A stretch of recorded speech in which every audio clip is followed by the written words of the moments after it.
Good morning class 12th। Start करते हैं और next topic, free and bound charge in conductor and insulator. In previous video we have discuss about electric potential energy of a dipole and some basic properties of electrostatic potential. This is very important topic. सबसे पहले हम discuss करते हैं free and bound charge in conductor and insulator. As we know, conductor क्या होते हैं? जो जिसमें चार्ज फ्लो कर सकता है या जिसमें हीट है वो फ्लो कर सकती है from one end to another end. Basically हम चार्ज के बारे में पढ़ रहे हैं, तो हम यहां मानेंगे कि कंडक्टर वो होता है जिसके अंदर चार्ज फ्लो कर सकता है from one end to another end. And insulator वो मटेरियल होते हैं जिनके अंदर चार्ज फ्लो नहीं करता। तो इसके पीछे क्या रीजन होता है और एक कंडक्टर का बिहेवियर क्या होता है इलेक्ट्रोस्टैटिक फील्ड में, दोनों के दोनों इंपॉर्टेंट टॉपिक है। So listen carefully. सबसे पहले जो इलेक्ट्रॉन्स होते हैं किसी भी कंडक्टर के अंदर, अकॉर्डिंग टू बोहर मॉडल हमने पढ़ा है कि वो कंसेंट्रिक सेल्स के अंदर इलेक्ट्रॉन्स मूव करते रहते हैं और न्यूक्लियस के अंदर टोटल पॉजिटिव चार्ज है वो होता है। तो जब हम किसी आउटर सेल के इलेक्ट्रॉन पे इलेक्ट्रोस्टैटिक फोर्स लगाते हैं या पोटेंशियल प्रोवाइड करते हैं, तो ये आउटर सेल का इलेक्ट्रॉन है ये मूव करने लग जाता है, यानी इजीली मूव करता है। इसीलिए इसको हम फ्री इलेक्ट्रॉन बोलते हैं।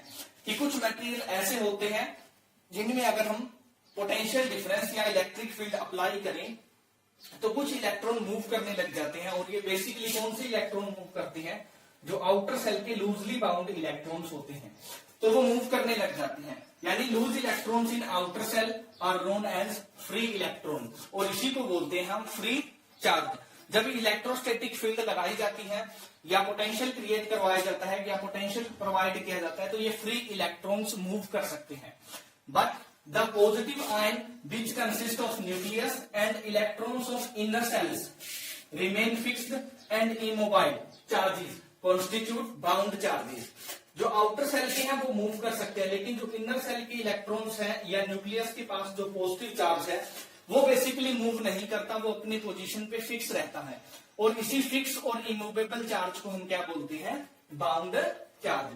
और इसी के बेसिस पे हम कंडक्टर और इंसुलेटर बताते हैं कि कंडक्टर वो होते हैं जिनके पास फ्री इलेक्ट्रॉन्स ज्यादा होते हैं और वो फ्री इलेक्ट्रॉन्स मूव करते हैं।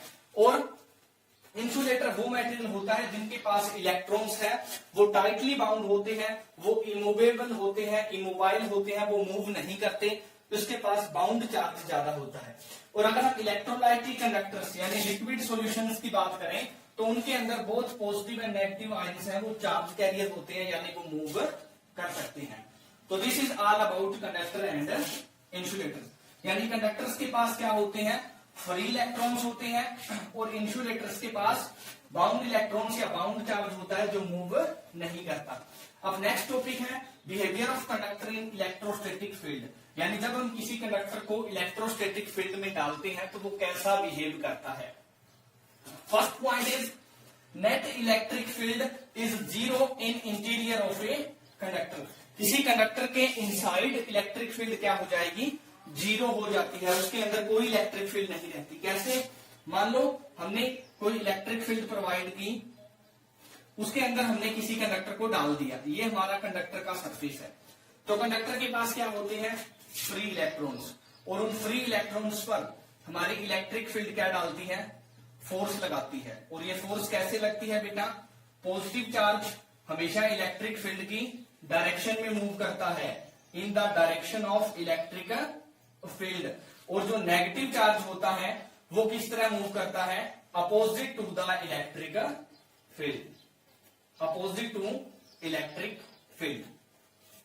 तो जैसे ही हमने किसी कंडक्टर को किसी इलेक्ट्रिक फील्ड में सब्जेक्ट किया तो हमने क्या देखा कि जो इलेक्ट्रॉन्स हैं वो इलेक्ट्रिक फील्ड के अपोजिट मूव करते हैं, यानी इस सरफेस के जो इलेक्ट्रॉन्स हैं वो इस तरफ मूव कर जाएंगे। यहां पर इलेक्ट्रॉन्स इकट्ठे हो गए तो इस तरफ क्या रह जाएगा?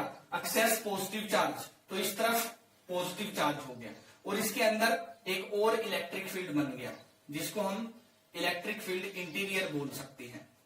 और बाहर हमने ई एक्सटर्नल लगा रखा है बाहर की तरफ।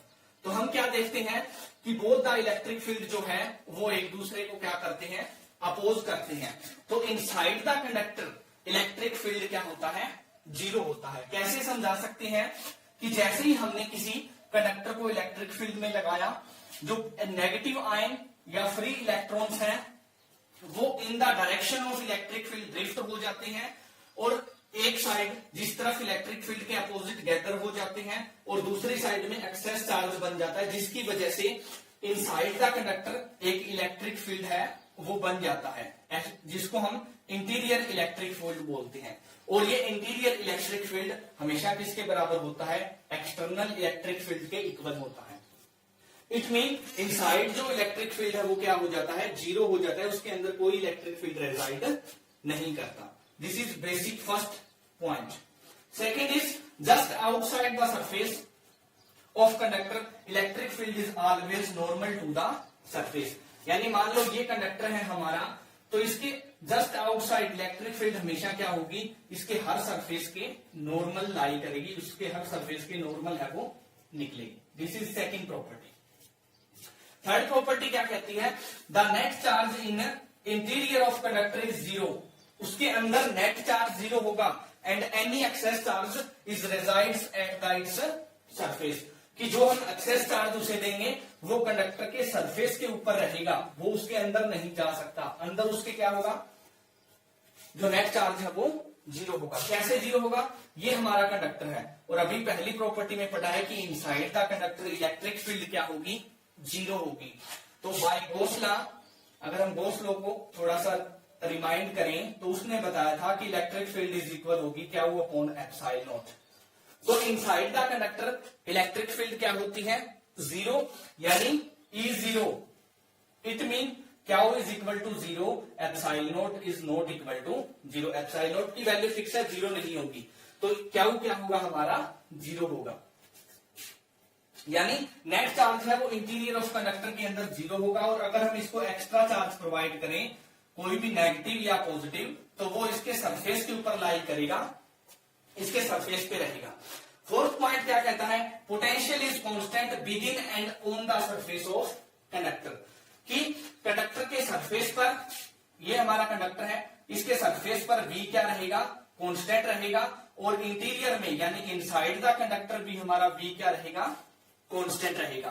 क्या कहता है fourth point? Potential is constant begin and on the surface of conductor. जो पोटेंशियल है वो कांस्टेंट रहेगा। कैसे कांस्टेंट रहेगा? हमें पता है relation between electric field and potential क्या होता है? dV upon dr। यही होता है electric field is equal to negative of potential gradient. और फर्स्ट पॉइंट क्या कहता है?